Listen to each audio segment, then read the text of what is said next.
Salutare tuturor! A venit toamna și pentru noi. Aici Răzvan și Marius vă salută la a noua ediție a podcastului nostru Prognotes, într-o frumoasă zi de toamnă, de joi, în care avem un invitat cu totul și cu totul special, evident unul din artiștii noștri preferați, cel puțin în ceea ce mă privește pe mine și în ceea ce privește pe Marius. E și invitatul nostru de astăzi, și anume Arjen Lucassen. Îl cunoașteți evident ca chitarist, ca poliinstrumentist, ca un compozitor și un artist complet, care în ultimii 25 de ani nu numai că a condus proiectul Ayreon cu multipli artiști, cântăreți și instrumentiști care s-au perindat pe albumele Ayreon, dar evident a avut și multe side projects, fie că e vorba de Stream of Passion, fie că este vorba de Guild Machine, fie că e vorba de Star One, un alt preferat al nostru sau o altă formație preferată a noastră din colaborările lui Arjen și din albumele lui Arjen, dar să vorbim un pic mai mult despre Ayreon. Poate unii dintre voi nu știu cu ce se mănâncă acest Quentin Tarantino al progului, cum îl numesc eu, pornit ca și chitarist al unor trupe olandeze de metal. El a urmat la mijlocul anilor 90, când atât eu cât și Marius am început să-l ascultăm, a început să creeze aceste opere rock de inspirație progresivă, începând cu Final Experiment. Eu țin minte și acum, în 1996, când am dat de Final Experiment, a fost unul din primele CD-uri pe care le-am cumpărat cu banii mei și a fost și este în continuare din albumele mele preferate. După Final Experiment avem alt album de referință în discografia Ayreon, al treilea album, de data aceasta Into the Electric Castle.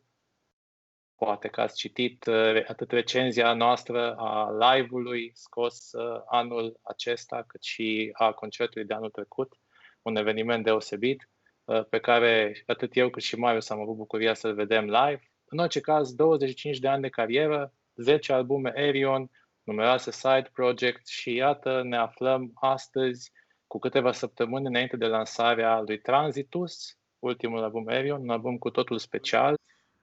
Cred că dintre toate albumele Ayreon este cel mai legat de partea de teatru. Nu doar prezența unui narator îl face să fie apropiat de partea de teatru, dar toată structura în sine a albumului, gândită cumva ca și o poveste, la fel cum au fost gândite și celelalte, dar diferența față de Human Equation sau de Digital Album sau de Theory of Everything este aceea că de data asta avem un narator care are niște mici pasaje introductive sau niște outro-uri, lucru care face mult mai ușor cumva de urmărit tot lanțul. Și cred că asta se datorează în principal feedback-ului pe care l-a avut în urma live-ului cu Into Electric Castle, unde naratorul, din punctul meu de vedere, a fost una dintre cele mai frumoase surprize posibile și cred că a făcut o bună parte din show-ul ăla. Pentru că a fost foarte cursiv, foarte frumos, foarte... Iar replicile care au fost puse n-au fost doar niște replici care să lege povestea. Au fost multe chestii subtile acolo, au fost multe învățături printre notele poveștii, foarte plăcut și foarte ofertant. La fel cum cred că va fi și albumul ăsta din acest punct de vedere. Adică cred că cei care sunt deja fani Ayreon vor aprecia albumul more or less în funcție de preferințe până acum și așa mai departe. Dar cei care nu au ascultat până acum niciun album Ayreon și își propun să înceapă chestia asta, aventura asta cu acest album, este posibil să fie extrem de captivat și extrem de ușor atrași de universul ăsta, care e un univers foarte frumos. John Delancey era actorul din partea de show. Mi-a plăcut foarte mult. Am avut un lapsus și o trebuie să mi readuc aminte numele. Da, e vorba de cel care a interpretat și pe Q în Star Trek. O să vedeți, sunt multe legături cu SF-ul, cu horrorul, cu filmele. Partea asta teatrală, cinematică la Ayreon e o componentă esențială a sound-ului, pe lângă influențele din prog, din metal, din muzica electronică, din folk, pe care le îmbină, alături de, evident, foarte mulți instrumentiști celebri pe care îi are pe albume și alături de și mai mulți vocaliști celebri care interpretează numeroasele părți vocale de pe fiecare album Ayreon. E, într-adevăr, ca o piesă de teatru, de fiecare dată se poate vorbi la un album Ayreon despre un story în care sunt implicate foarte multe personaje, în care narrativul joacă o parte esențială, albume concept, stufoase, mari și de data aceasta și în ceea ce privește Transitus avem parte de un story foarte, foarte frumos prezentat, însoțit evident și de un comic book de data aceasta, ca să existe și o componentă vizuală la această poveste și de asemenea cu numeroși oaspeți de care vom vorbi și astăzi, atât în ceea ce privește vocaliștii, cât și în ceea ce privește instrumentiștii de pe album. Hello, hello! Hi! Hi, welcome! Hi, how are you doing? I'm Marius. He is Răzvan. Okay, Marius. Hi. We had our chance to be in Tilburg last year. Yeah. Both of us. So I just read it, yeah. I just read it. yeah. It was one of the best shows I've attended. Whoa, thanks for the compliment. Cool. Also, I think Tilburg is a very small town. It was too small for that event. It was too crowded. Too many. It was cozy. It's cozy, you know. So many people. Yeah, together. I know it's cozy. And it was still possible, so it's a good thing we did that. Yeah. Yeah. And also the hall had a very nice acoustic and. Yeah. That's one of the great. reasons why we do it there. You know, it's a great sound, and it's a, you know, you have the steps going up so people can see you. You have the balconies and shit like that. Yeah, I think it's a cool location. Yeah. We also think so. So cool. Yeah. So too bad about that hippie, but apart from that, it was all. Nah. He was quite okay. He was quite okay. Oh, thank you. Yeah. I was just fishing for a compliment there. Yeah. So we'll what try happened? to give you one a little bit later, close related to your photo shooting. So yeah, sure. But we'll keep it until later, you know. Yep. Okay. So what happens in Tilburg, Arjen? We were wondering. I mean, there's a lot of stuff going on. What happened in this? I was talking to Marius before you joined. It's been a year. It's crazy. It almost didn't feel like it's already a year past. Right. Yeah. So with so much stuff happening on, what's been going on with you in the last year? What's going on with me? Always working. You know, right now I'm rebuilding my studio and doing the promotion for Transitus, of course, which is great. You know, lots of interviews and lots of interest in the album, and we're doing videos, a lot of videos, working on that. Basically, you know, I'm a control freak. I'm an egomaniac control freak, and I want to be involved in everything. You know, even the ads. You know, they have to send them to me, and I will change them. On the one side, I'm terrible to work with, you know, I'm such a control freak. But on the other side, I know what I want. So sometimes people are happy with that, you know. And when they're not, you know, it's not good. So before before we get into Transitus, we have a bunch of questions about it, of course, and we've Sure. been listening to it almost the entire day yesterday and Cool. switching impressions on this. Let's go back to the Dark Ages. Let's start at the beginning with you. That sounds familiar. Yes, definitely. So what would Iron Anthony think about where you have come right now and where you are right now with Ayreon? Because when you started compared to where you are now, I think it's quite a big change for you. Every album is a change. You know, every album is completely different.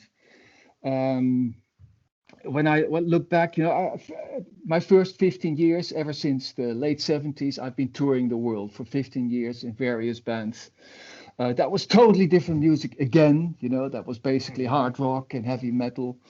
Then I did a solo album, which was like some weird country songs, you know, totally. It was a big flop, unfortunately.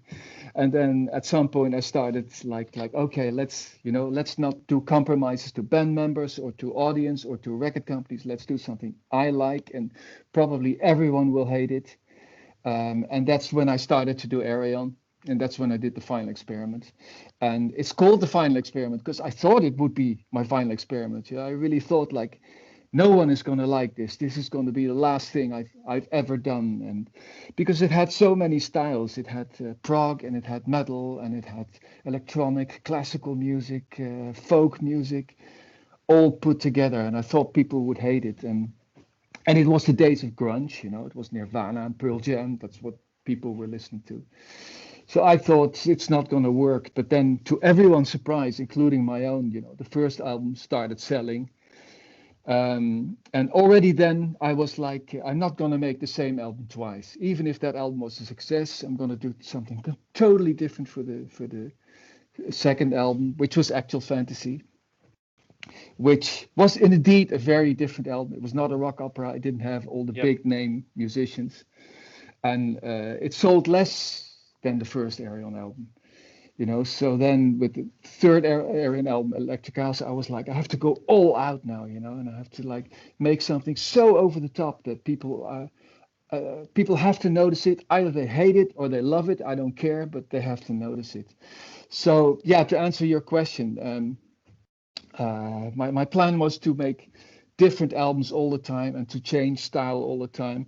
And the last album, the source was very much an Ayreon album. It was like not very different from stuff that went before. So this time I was like, I want to do something different. And again, you know, by doing something different, you take a risk, because it could be that some people don't like it, you know. Like you said, this is more of a musical than a rock opera, you know. Maybe people hate musicals or maybe people hate narration, but I think as a musician, you have to take those chances. And every now and then you have to take a sidestep. And that's how I see Transitus, basically. It's not the future of Ayreon, it's just a sidestep, something different.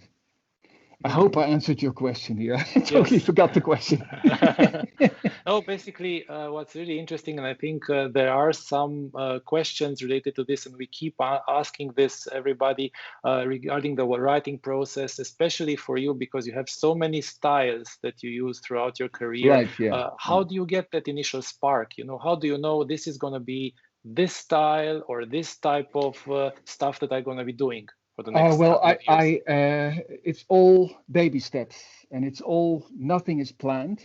I always have a plan. Like Transitus was not going to be an Ayreon album. It was going to be a movie. So I always have a plan, and I try to stick to the plan, but I can't do it. You know, I keep changing my mind, and it keeps turning. I mean, 01 of Ayreon was going to be a solo album, and then it was going to be a Star One album, and then, you know, I think that's the trick. You have to keep changing. You have to start small. I always start small. It's always, I just grab my guitar and I have a few chords, or I have a melody, or I have a sound, and I just record it and I start working on it, and then I have like 50 little ideas, and I put them in the computer, and then it slowly develops. And at some point I know, like, okay, it's going to be this project, and then so yeah, to answer your question, it's not really planned. It's just baby steps. It's just do whatever comes up naturally and build on that and keep changing. I could start with 4 chords and then work on them for weeks and end up with 4 different chords. That's also what happens often. And I had to teach myself to do that, because at the first Ayreon albums, like the Final Experiment, I had a plan, and that's what I wanted to do, and I didn't want to deviate. That was it. But then you start working with amazing music. You start working with Bruce Dickinson. He comes into your studio and he does his own thing. He doesn't care what I tell him. He stood there singing and he was like, 1 foot on the monitor. And he did. He put his foot, like I had like a little chair there, and he was like, put his foot on the chair when he was singing. But anyway, he does his own thing, and then I realized, like, hey, that's like way better than what I had originally. So that's where I learned to keep adapting and to keep changing, until you reach that point where you think like, okay, I can't do any better than that. Yeah, it's quite interesting, because you say that your one part of the problem is that you declare that you're a control freak. Yes. So on the other hand, you have to adapt to what's coming from as an input from the other artists you work with. And also, you said you make baby steps, and yet you develop, I would say you are a very good storyteller. So all your albums have a great story, a great line, although one of those are better than the others, but I think it's something very subjective. It's totally subjective, yeah. And I also think about Ayreon's albums that until at least 01, they are the albums. It's take it or leave it, because it's that was one of my first albums, called Take It or Leave It. Yeah. Yeah, it was a Vengeance album, but continue. And I think talking about risking thing. Yeah. Can you develop a little more? How is the process? How you write? How you make the concept? You have first the music and then the lyrics, or right? Yeah. It's like I said, I record. I just have my guitar, and I have a little cassette player. Where's my cassette player? Okay, here's my cassette player. A really old analog cassette player. And I record all these little ideas. I put them in the computer. I start working on them. And at some point, it slowly starts developing. Then I finally have the music, and then I need the music to inspire me for a story. So it's not the other way around. The music has to inspire. So, for instance, the first album of Ayreon, Final Experiment, the music sounded kind of medieval. You had these medieval melodies, folky melodies. So I was like, okay, it would be cool if the story would be set in the Middle Ages. But also had these sequencers and synthesizers and very modern sound. So I was thinking like, okay, so the story also has to be set in the future. So then I thought about 1941, and I thought 1984, and adding 1,000. So, okay, so the story starts in 2084, but then it goes back to the Middle Ages. How can I do that? So that's basically how I develop the stories, and then the story keeps changing. Like, for instance, the Human Equation. I had the basic idea. Okay, a guy is in a coma and he's being confronted by his emotions, and these emotions are personified by singers. That's all I had. So then I just start writing. So I just start day one, because it's about 20 days in his life, and indeed every lyric was written on a day. So the first song was written on day one, and I had no idea what's going to happen on day two. So I was like curious myself, what's going to happen tomorrow? I have no idea at that point how the story will develop, how the story will end, and it's all. It's also influenced by the singers I use and by the characters I use, and one thing develops the other thing. So it's kind of hard to explain how it works. It's just let it come naturally. Don't think about it too much and just do it, basically. Perfect. I will tell you a story about human equation because you talked about it. Yeah. When I was at university a very long time ago, I had a friend who had nothing to do with the metal scene or the rock scene. Yeah. It was a disco freak, things like that. Oh yeah. And we were very hard listening scenes from a memory and 6 Degrees back then. The best albums. At one point, somehow I ended up on YouTube with Human Equation, and I started to listen to it intensively. And after a few days, that friend of mine came to me, and I think I was listening Loser from that album. And he asked me, what the hell are you doing here? What are you listening here? Yeah. And I said, what's that noise? I'm listening a very cool album, and if you would have the curiosity, you would like it too. And with Loser, it's kind of love or hate it. Yeah.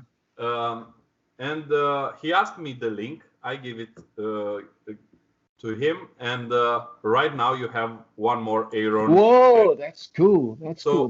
That's a big step from disco to Loser. Yeah, it was something like because he was not stupid, but he never imagined that in the world of metal and of rock you can have an opera feeling and an opera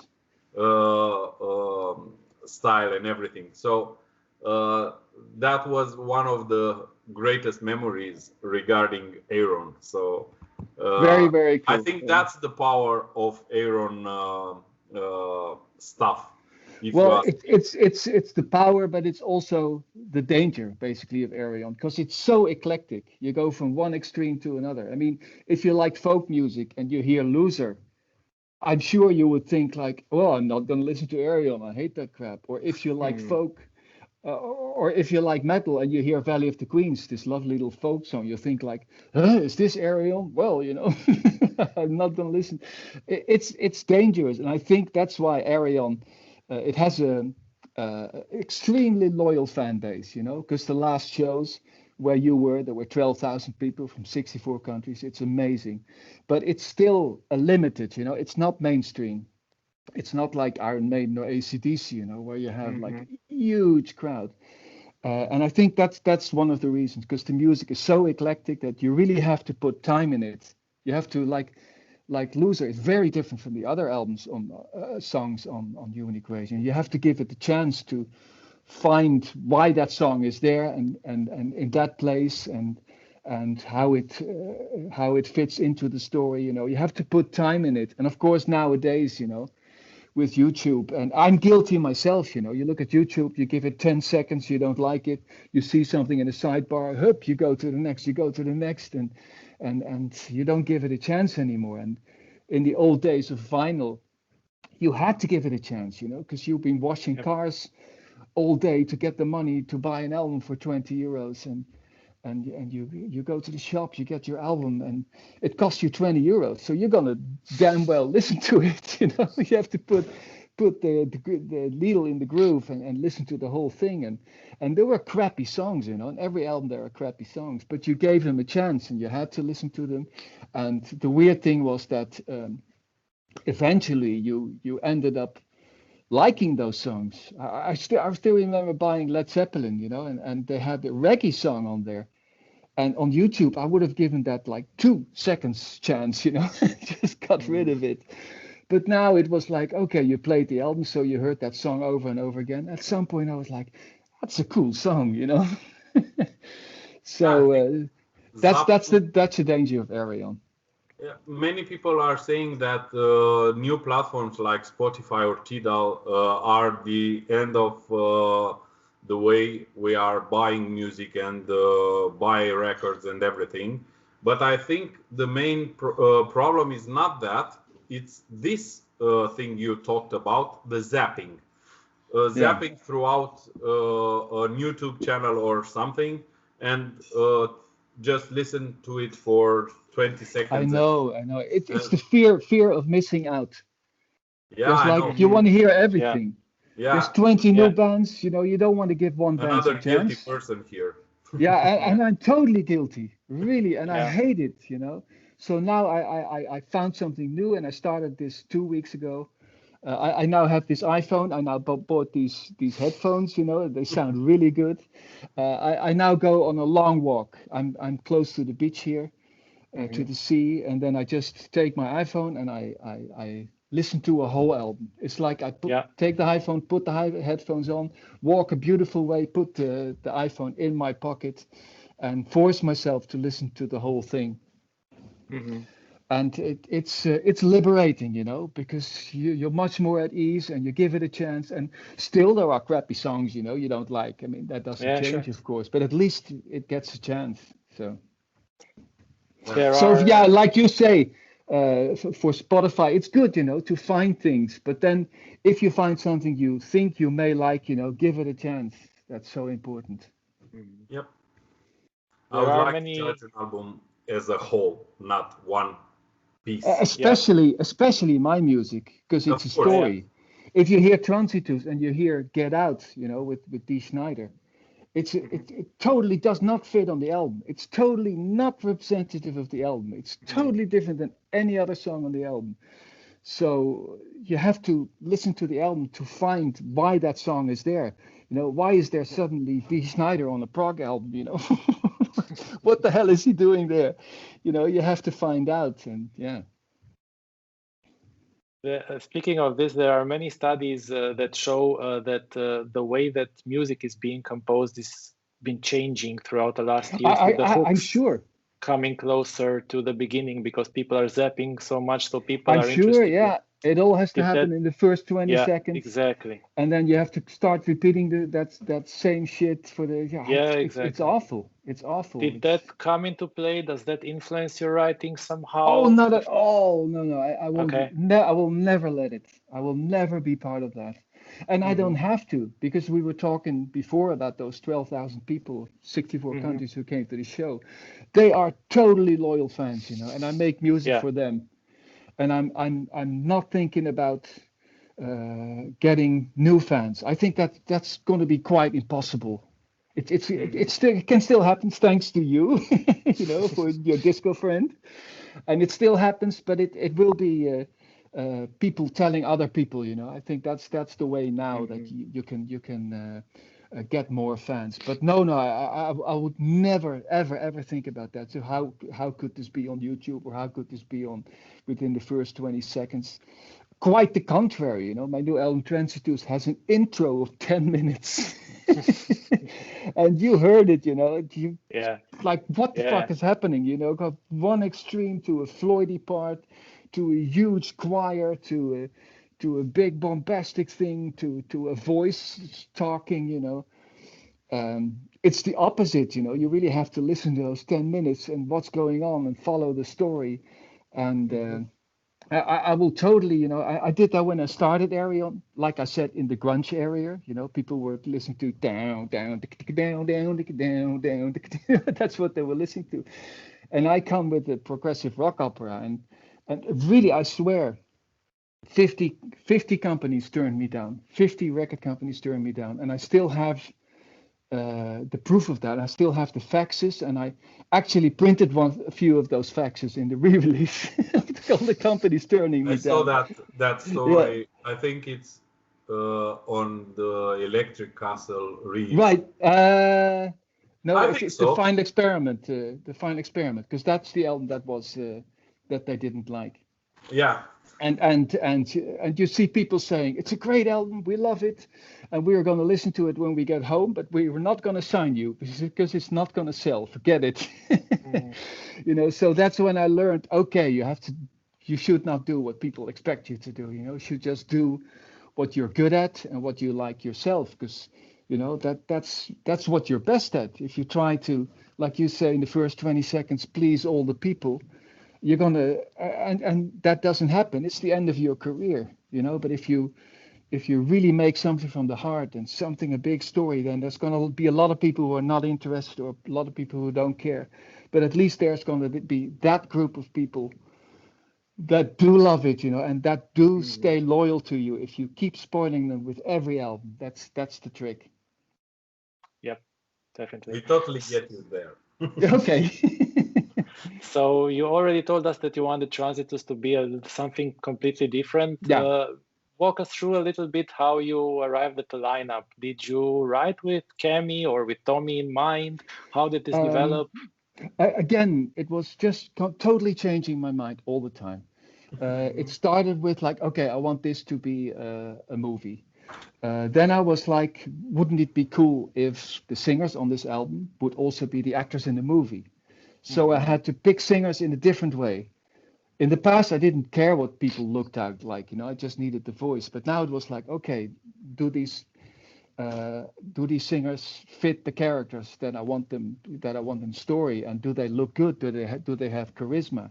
So obviously the first two people I thought about were Tommy and Simone.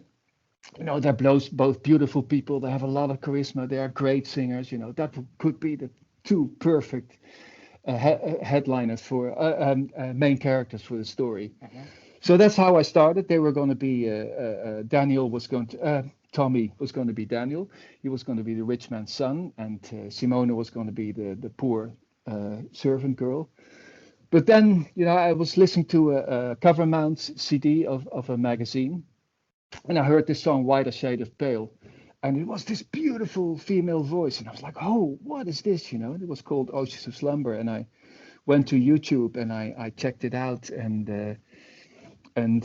it was beautiful. And I saw she was a black girl, and I thought, let's contact her, you know, and ask her if she would be interested to do something. And I thought, like, she's not gonna know me or my music, you know. But the opposite was true. She didn't just know my music, she loved my music. She knew it, and she was a fan, and especially her partner, Dobber, was a fan, the drummer. And then I explained the story to her. I said, well, basically the story was supposed to be Tommy and Simone, but, you know, if you would play that part, it would be so much more interesting, because it's about contrast, this album. It's about rich and poor, but also black and white, you know. So I think that would make the story, because it's set in the 19th century where there were lots of taboos, it would make the story so much interesting. But of course, I wanted to discuss it with her, you know, if she would be okay with that. But she was like, oh, I totally get it, and I totally understand, and, you know, I want to be that person. I want to be Abby. So yeah, that's how I work. And also with like Mike Mills, who is my musical hero. You know, he's been on my last releases, and I wanted him to be on this release, but I didn't have a part for him. So then I just think, like, I gotta create a part for him. You know, what can he be? And he's this crazy guy. So that's how I came up with, okay, I called him up, Mike, I got a part for you on my new album. You're going to be a dumb piece of work. What do you think of that? And of course, his exact answer was, man, I'll play a banana if you want me to. So yeah, so the next album is going to be about fruit. Yeah. Yeah. I think Mike could play all the fruits, probably. He could play. He's strange fruit. Yeah. So you anticipated a little bit the next question. What are your next plans after releasing Transitus, considering the pandemic situation and everything? Because it's pretty obvious that we won't have any live shows for a while, at least. No, unfortunately, we did have something planned. Every 2 years, it's become a sort of like a tradition now. So we did have something planned for September next year, but I doubt it, because the thing is we have to plan it a year in advance, which is end of this year, and things are going to be changed by then. I'm afraid not. So unfortunately, it's not going to happen. But I would, like you say, Transitus is kind of like a musical. It's not really a metal album, not really a typical prog album. I think after this, I want to do something more heavy again, like a Star One album. I would love to do another Star One album. That's what I feel like now. But I'm almost afraid to say it, because probably I start with the Star One and I end up with a solo album. So don't take my word for it, but that's the plan. So it's time for another sci-fi concept album, probably, or? It would be, yeah. I mean, Star One, it has to be sci-fi, and the first album was about space, like movies that were set in space. The second album was about dystopias. So I would have to come up with a new concept and watch a lot of cool movies again. Yeah. You haven't done so much time travel, so maybe that's nice. I was thinking of time travel, and then I was thinking, of course, you have Back to the Future, but I already did a lot of time. I already did 12 Monkeys. I already did The Voyage Home of Star Trek. So I got to check out if there's enough time travel movies that I like, because there are a lot of them, but there are a lot of crappy ones too. So I don't want to make a song about it. But yeah, time travel is definitely an option. Yeah.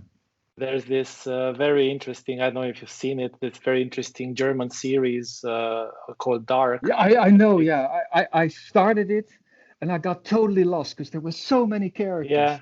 And I couldn't remember the character, and then you have to remember them in the past as well. Yeah, exactly. So that's once I saw that, I was thinking, hey, this could be something. I have to give it a second chance, and I have to make a list and then learn all the characters, because it was cool, They went into a cave and they went back to the past, and maybe. Speaking about movie, one of the greatest thing about the Ayreon's music is the fact that it's highly cinematic. Right. So you also told us that you had the plan to make a movie. Was the current situation with the pandemic that stopped you? Or? Right. Yeah. You saw that well. Yeah. Because I started doing this 2 years ago, which was 2017. So no problems back there, And I already got a lot of people interested in it. I got funding people interested. I got a director, my favorite Dutch director. I just contacted him and he loved the idea. He loved the music. So yeah, everything was set in motion, And then suddenly this happened, and I was like, a movie costs millions. If you talk about big budgets, they're 200 millions. If you talk about small budgets, they're 50 million. So 10 million is a low budget movie, but you have to get 10 million together, Yeah. And in these times, people are not gonna invest that into a movie. And also like the mass scenes, like people extinguishing the fire in the one track. I forgot the track name. Whatever. You can't do these kind of scenes. So yeah, at that point I realized, okay, if this is going to be a movie, then I'm going to have to wait years, and I have to put this aside, and I can't, I can't do that.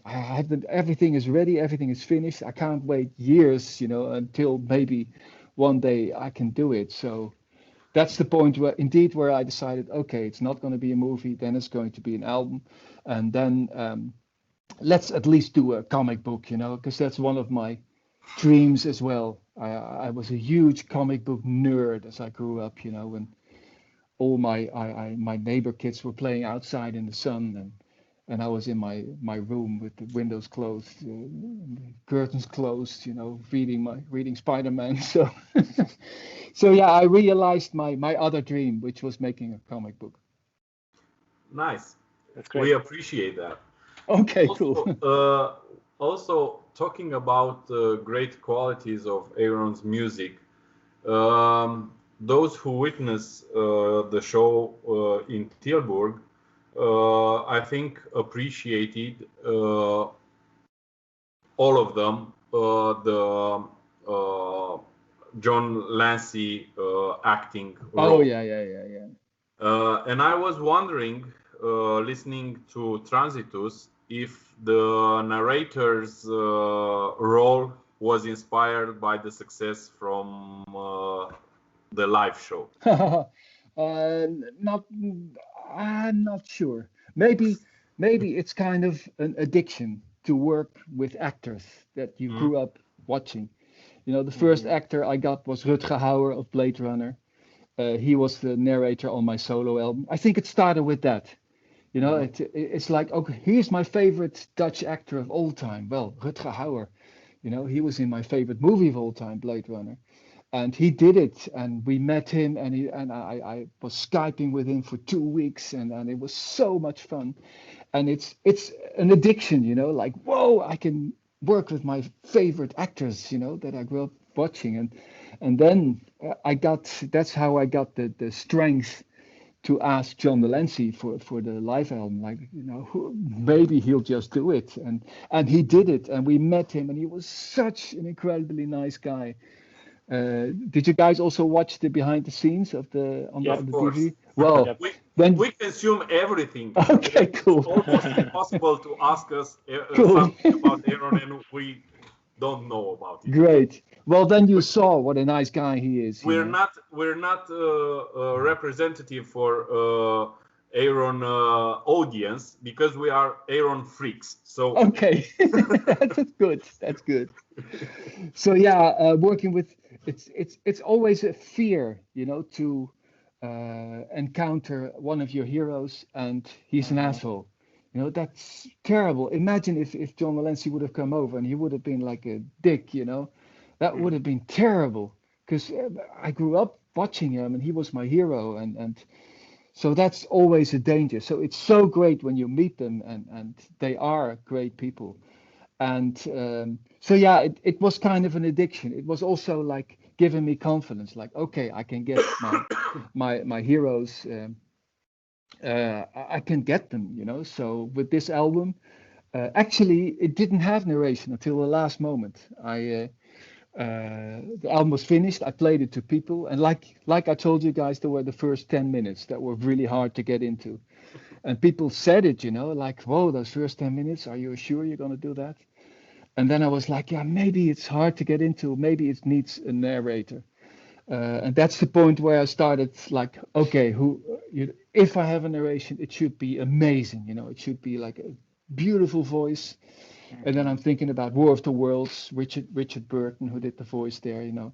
It has to be a voice that you're waiting for. That's not like, someone is going to talk now, shut up, you know, give us music, you know. It has to be a voice that you really, really love.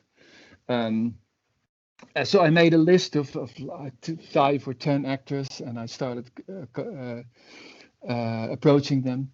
And obviously, Tom Baker was on top, and via voice agency, we negotiated the price. And then, because, you know, the prices in the actors world are scary. Really?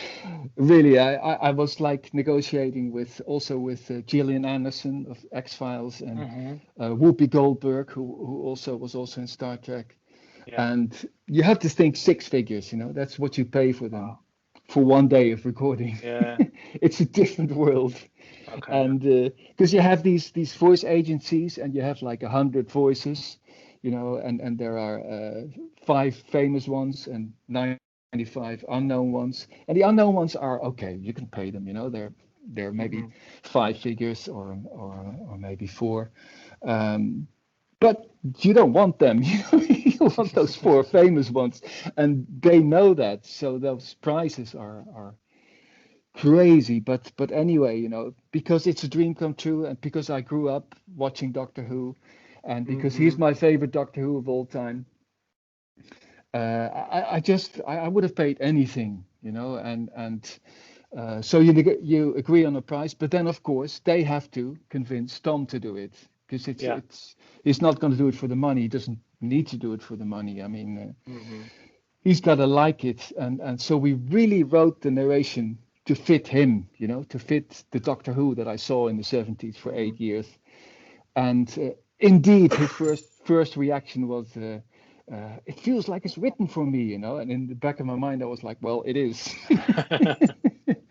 So yeah, he did it, and it was one of the best days of my life. I flew to England and recorded him there, and he put so much of himself in it, and that humor that he had as the Doctor, it was here too, and his sarcasm, and yet it's intelligent, and it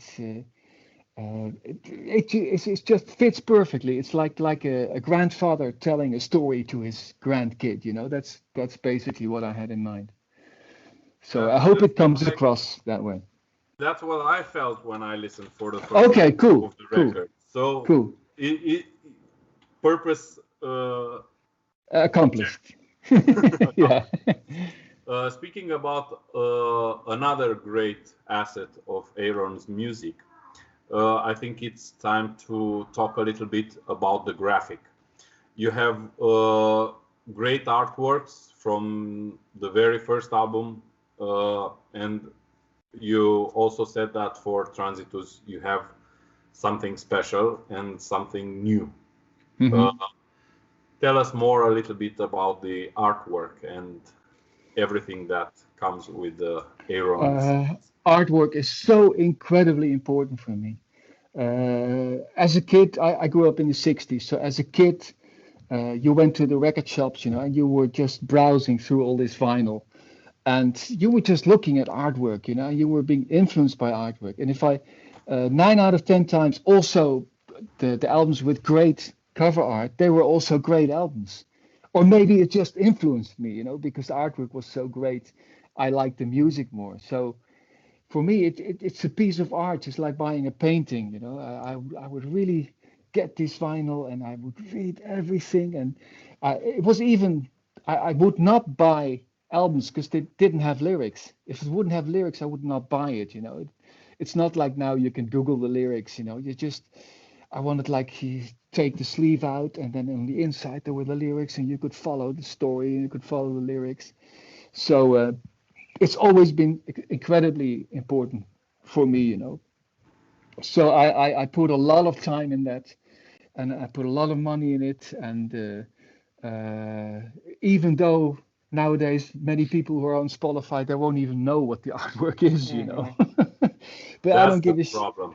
I know, and I don't give a shit, because I'm gonna make beautiful artwork, and if people buy an earbook, I want them, I want to spoil you guys with everything I do, and that's how also how you gain trust, that the pre-sales of Transitus are my best pre-sales ever. They're twice as high as the source. And I don't think it's because people already liked what they heard, that they just have faith, they know we buy this thing, and they just know it will be cool and it will be worth it, to buy it. And so yeah, every that's always a big thing, artwork. So every album, I really, really look for it. And a lot of Ayreon albums, of course, have the artwork of Chef Bertels. I don't know did you also go to his to his exhibition in Tilburg? Well, you saw the guy. He's like a genius, You also talked to him, or? No. Okay. Well, he's a really nice guy, and he's like I don't know if you guys know Roger Dean. He's the artist who makes the Yes stuff, and Uriah Heep and stuff like that. I see him as my Roger Dean. He totally fits. Ever since Electric Castle, he fits the Ayreon style. But every now and then I make an album that I think, that is not appropriate for Chef Bertels, like Transitus. It's a ghost story, and it's a sidestep. I don't think it would fit Chef Bertels' spacey stuff. So yeah, this time I have this comic book I was talking about, and really it takes me months to find the right artist, because I'm totally spoiled. I work with the best musicians in the world, best singers in the world, and also want to work with the best artwork in the world. So it's a long search and looking at a lot of artists. But then at some point, I just know if I see an image, like, okay, this is the guy. But then still, you have to like the guy. That's because you're going to work with him for a year. Because this comic book took us a year to make. Really, it's like a one page every 2 weeks, and then it's like I send him instructions, and he sends me sketches, and then I comment on sketches. So you're working together. So it's very important to me that it's a nice person, and not just a person who does it for the money or whatever, but also a person who likes the music. It's great if you can inspire each other. If I can send him music and he's like, okay, I see things now, or he sends me images and I'm like, okay, you inspire me for the music. You have to inspire each other. That's very important. I was blind, now I can see. Yeah, right. Yeah, and with Felix, I definitely had that. We totally understood each other, and he knew how to handle me. The big control freak. So that yeah. So yeah, artwork. I hope that answers your question. Pretty much, yes. Sort of. So coming back to the music of Transitus a little bit. In the end, you did end up having a part for Simone, even if from a main character, right. She ended up having another part. One of my favorite songs on Transitus is "This Human Equation," and I keep waiting for that special song on every Ayreon album, like "This Human Equation" or "Charm of the Seer" or "River of Time" or "Day 11 Love," where this ultra catchy, sometimes folk or medieval inspired songs come up. Is this something that you consciously write into every album, this ultra catchy song, or is it just a side product? It's subjective, like you said. It's subjective. For someone else, another song is a catchy song. Really, I can't plan that. I can't be like, let's write a catchy song. I wouldn't know how to do that. I did try. Yes, it's true. On this album, I tried because it was going to be a movie, so I tried to make it catchy. If you listen to Jesus Christ Superstar, they're all catchy songs that stick in your mind. And same with Tommy, and The Wall and stuff like that. So I was consciously trying to make more catchy songs on this album, but. If you try that too much, then you end up with a whole album with flopped singles, I had that with my band. Coincidentally, you said Take It or Leave It earlier. That was an album I made with a band called Vengeance. And we were trying to make singles. So you end up making an album of 12 songs with singles, and none of them become a single. So you lose your own audience, and you don't gain a new audience, and it's over. It's end of story.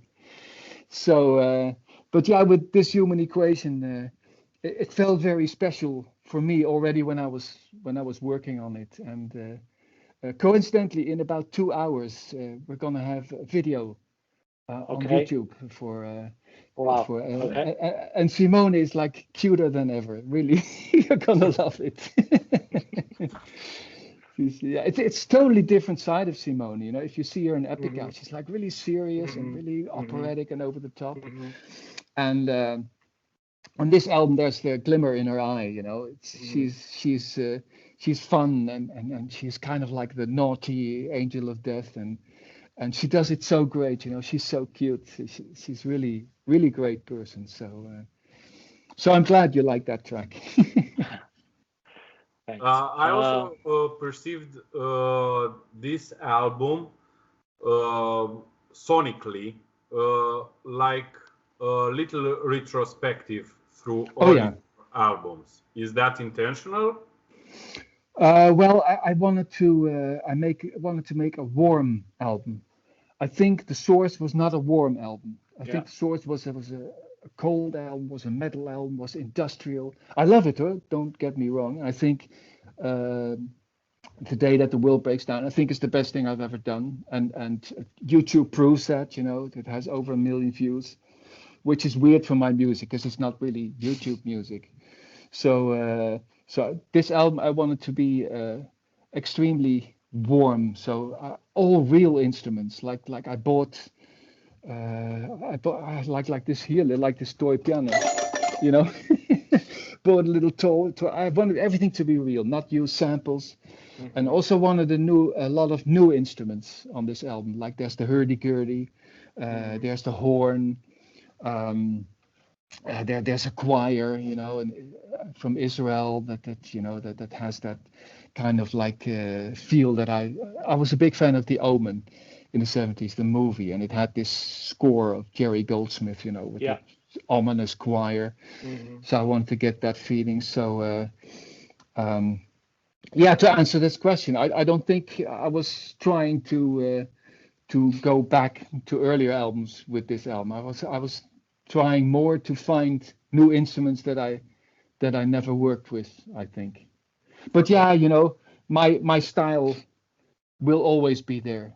Like I had the feeling that this wasn't an Ayreon album, so I went to the record company when the Corona thing started. Like I was making a movie. This is the music. What do you think? And they was like, "Well, it's Ayreon, you know. What are you making problems about? It looks like an Ayreon, sounds like an Ayreon. What's the problem, you know?" Yeah. But I don't notice that myself, you know. For me, it's like, oh, I made something totally different, and everyone is gonna hate this, and so it's really hard to be objective about that. Yeah, I don't think everybody's gonna hate this. You don't have to worry. Well, you know, the thing is, of course, the record company was like, okay, we want to release 4 lyric videos, and I was like, no, I don't want that, you know, because you'll draw the songs out of their context, like Get Out with Dee Snider. Yeah. Like I said, you know, if you put that song on, it's not representative of the album. If that's the only song the first song people hear of the album, you know, and they don't like rock and roll or whatever, you know, maybe they think like, oh, I'm not gonna like this album. So that was very hard for me. So I really pressed him. I said, well, I want to make a trailer first, you know, a 7-minute trailer where you see little parts of all the songs and all the singers, so people get a good overview. And then for the first single, I want like 2 extremes. I want like a really heavy song, and a really the other end, like a really atmospheric song. So totally different. So at least people will realize that none of these songs are representative of the album. What was the question? Yep. I forgot the question. I think I totally deviated now. Well, I think coming back to why people wouldn't enjoy this. Oh, right. Yeah. I was going to say, and then you put out these lyric videos, and then, you know, of course, the first couple of 100 are fans who love it. But then at the end, you know, they're all voted down, but then you get the bad comments, you know, and those are the comments that I remember and that hurt, you know. And also because I'm insecure, I agree with them, you know. It's like, oh, you haven't done anything good since 01. And it's like, oh my God, they're right. Oh my God, you know, that's crappy. That's not so true. Then, theory of everything. It's my favorite. I know, but that's one of my least selling albums, and I love it so much. It's but you have I to think take it's just too complex. It's too complex, and I should not have divided it into 42 parts. You know, it was too tempting, you know, because of the 42 thing, the meaning of life. But I should not have done that. I should just kept it 4 long songs. But then still, it's hard to get into, and it's a difficult album. But it's an amazing album, and I think there are a lot of fans. And in our line of music, the number of sales shouldn't really be indicative of quality. No. Then everybody would listen to Justin Bieber and whatever. Right, so. That's true. Yeah. It's somehow It also, the thing maybe is it doesn't have standout tracks, and you'll probably also already disagreeing now with me. Yeah, but I am. I know that because for the Ayreon universe, we were picking tracks of each album. You know, which are the standout tracks? Which tracks do I think people want to hear? And with Fear of Everything, it was hard because it's 4 20-minute songs. You know, well, I don't even know the names of the songs. Really, there's 42 titles. if you phase one, I don't even know. I can't even think of the titles. There are a lot of titles where I have no idea what the song sounds like. I don't So know, it's but that riff with the keyboards behind it is one of the best riffs out there in the prog scene. You mean the for title me. track? Yeah, Yeah. the title track. Okay, yeah. So the title track is the only standout. Like that's the standout track. But apart from that, it doesn't have many standout tracks. I mean, if you go to I don't know, Flight of the Migrator, you have Dawn of a Million Souls, you have Into the Black Hole, two clear standout tracks. Or the Dream Sequencer, you have Druids Turn the Stone, First Man on Earth. That's songs that jump out, and you don't have that on Theory of Everything. It's good as a whole. Everything is on the same That's level. it. You don't have a weak song. Yeah. That's the issue. You don't have a weak song on that one. So then I have to make an album with a lot of weak songs and a few good songs, and then it does have standout tracks. Yeah, that's right. That's the trick. Finally, this I found it. This is part of the success of The Day That the World Breaks Down, because it just has everything in it, and this is why it doesn't make reviews. It's a perfect indication of your music. It's true. Yeah, it's that's also what as I was making it, I was like, oh yes, we have to make a video for this, and I have to film all the musicians, all the singers, and this shows off all the styles of Ayreon. It's true. Yeah, that's one of the reasons I think why that song works. Yeah. Yeah.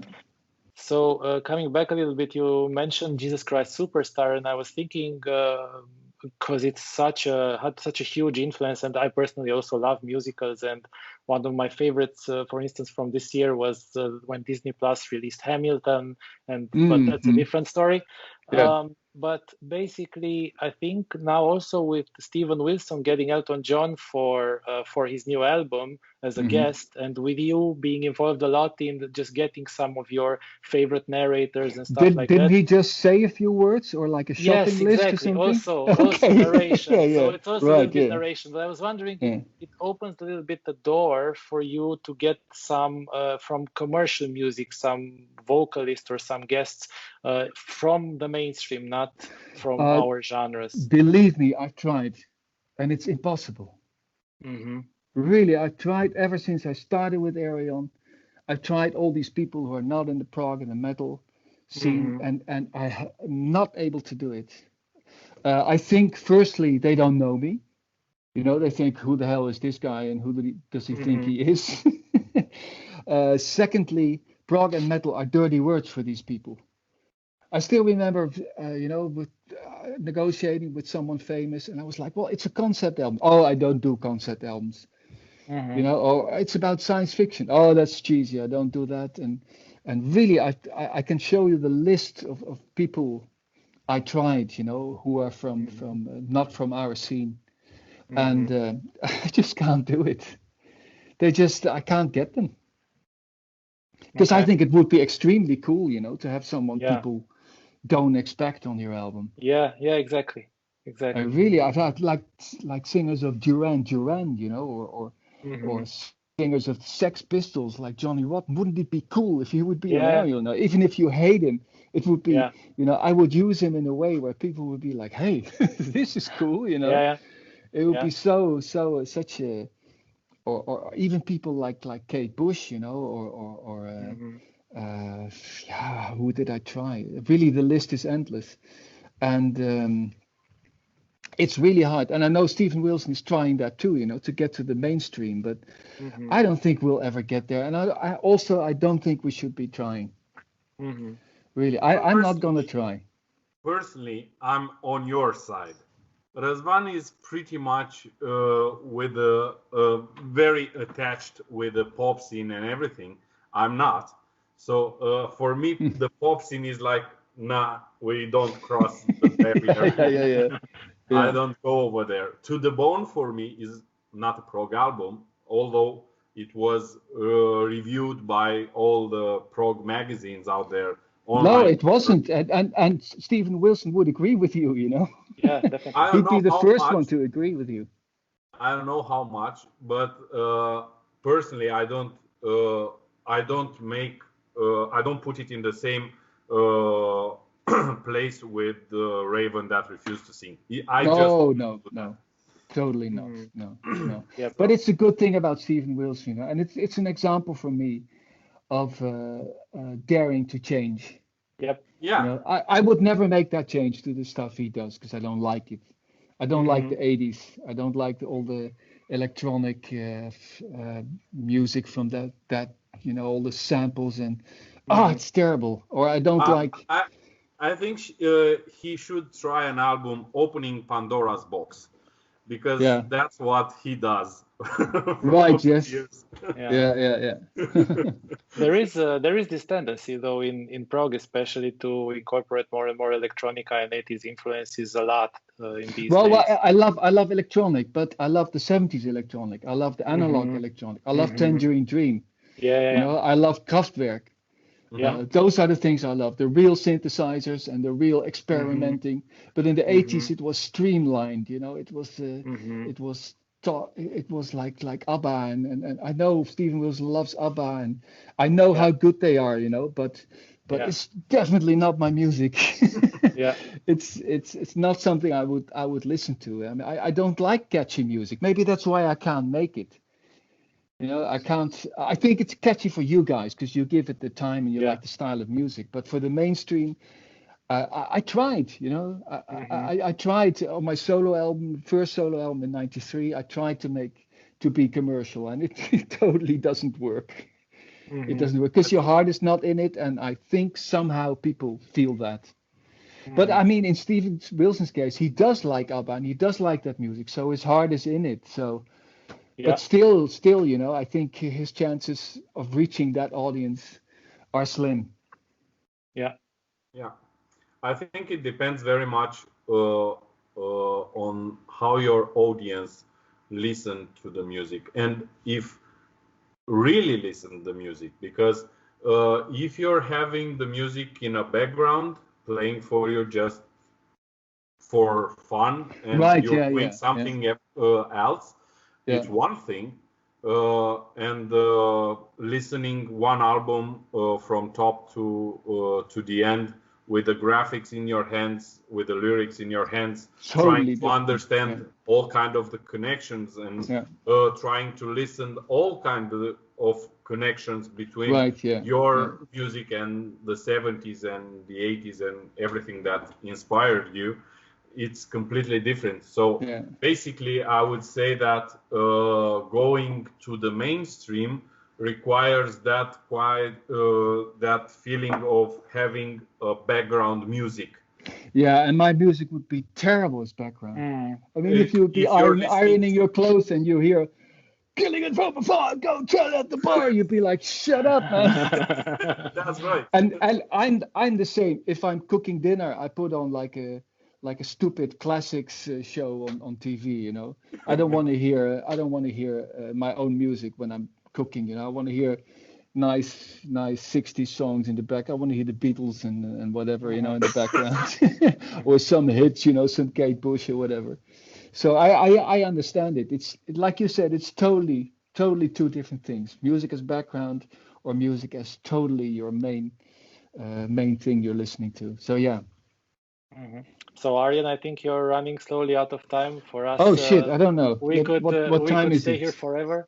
I think we have 7 minutes to go. Just some final question, because you talked a lot about music and what you're listening to and so on. What have you been listening to in the last months, aside, of course, from Transitus? It's getting harder and harder for me to find music that I like, and I think it has to do with the fact that I on my solo album there's a song called Pink Beatles in the Purple Zeppelin, and it starts with every song's been sung before every note's been played, and it is that way for me. You know, I've been listening to music for 50 years now, and if I hear new music, I'm like, oh, that sounds like this, but I like the original better, and so it's so hard for me to find new music that I like, and I hear those bands and I hear how good it is, and still I would not play it a second time. You know, all these these inside out bands like Haken and Caligula's Horse and Lepers. It's amazing. There's such great good bands, and I hear it and I hear how good it is, but still it would not be the music that I'm listening to. Maybe it's too close to home. So yeah, what I'm doing is I'm trying out. I don't want to stay in the 70s. I want to know what's happening today in the world. So I'm listening to all new bands. That's basically mostly what I'm doing. But there's not much that sticks, I'm afraid. So every now and then there is like a Devin Townsend, where I'm like, okay, that's what I like. That's so you like Empath? I like everything he does. Okay. I like and not everything, of course, but on each album there's really strong shit of him. So every now and then a musician comes by, or Michael Mills, it's like what he does is amazing. So every now and then a musician comes by where I'm like, okay, I'm hearing something new now. But apart from that, I listen to totally different music, stuff that I listened to in the past, stuff that wouldn't mean anything to you. Amaze us with some names from the prog scene of Dutch prog scene of the 70s. I'm really curious about it. Well, of course, the biggest name is Focus. Yeah. And of course, I've had Thijs van Leer. Yeah. I think they had the big hit with Hocus Pocus. I don't know, the yodeling guy. So Focus is great. Then there's Kayak. And I had Edward Rekers on a lot of my albums, and he was also in the live show. I love Kayak. You should check out their album Merlin. It's beautiful. It's also a concept album and an inspiration for me. Yeah. Then you had like weird bands like Super Sister. I really loved Super Sister, and it had Robert Jan Stips. He went to the Nits later on. It's crazy music. It's kind of like Canterbury music, like Caravan, and it's a little bit of Frank Zappa humor, weird. So yeah, Super Sister I listened to a lot when I was a kid. And then there was a band called Trace with an amazing keyboard player. Yeah. Rick van der Linde. Curious to see if that name will come. Yeah, because I didn't like Exception. Exception had trumpets and shit, and I didn't like the trumpets. And then he came out with the Trace and the track Gaillarde, It was so amazing. So, and I actually asked him to play on Ayreon, Rick van der Linde, the keyboard player. But he was very ill, and I went to his show, and he couldn't even get from one keyboard to the other. And then he died. So unfortunately, I never had the chance to work with Rick van der Linde. But he was a big influence on me. Yeah. So any bands you like from Holland? I discovered Trace, I think 4 or 5 months ago. Okay, cool. And it was like a stroke. Fuck, this is the ancient Ayreon of the 70s. Oh, yeah. This can't be true. And if I will have a chance in the future to talk to Ayreon, I will ask him if Trace means something to him, because it's so striking. I know. Their albums are so different between them, with so many influences from the jazz area, from the symphonic area, and it's so complex and with all kind of characters and all kind of stories and everything. And I said, I don't believe in coincidences. No, it is not. It's a Dutch band. Yeah. Netherlands is not a very big country, so he must have knew of that. Oh yes. He's a rocker, so he should listen to that. He's from that part of time, so he's from the 70s. So you definitely have to know. Cool. There are cool bands in Netherlands. So I think you have a great scene from the live shows. I saw, for example, Mystery, the Canadians had I think 3 live albums in Netherlands already. In Zoetermeer, in the boerderij. Great singer, Mystery. I love that singer. Yeah, they are a good singer. Yeah, I love it. Yeah. So you have a great scene back there. When we were in Tilburg, I saw the program with all the live shows, and I was yeah. I want to be. If I would have all the money in the world, I would never go home. I would stay here and only buy tickets for the next show. So cool. Cool. Yeah, it was a great experience, though. Yeah, cool. Yep. And we hope that somehow the next, even if it's not 2021, even if I hope it's 0101, the next one, but probably you don't want to spoil anything about the next event. So I'm not going to ask. Just look at my smile. But I'm not going to say anything. Yeah. So I hope that it turns out, whether it's 2021 or 2022, we will definitely be there, and I'm pretty sure those 12,000 will be there also, and we will have a great time, everybody. I hope so. And I'm looking forward to the next Liquid Eternity. Oh, definitely. Okay, guys, thanks a lot. Arjen, that was fun. It was fantastic having you. Thank you so much. Good luck with Transitus. Okay, bye. Have a nice day. Yo, you too. Bye.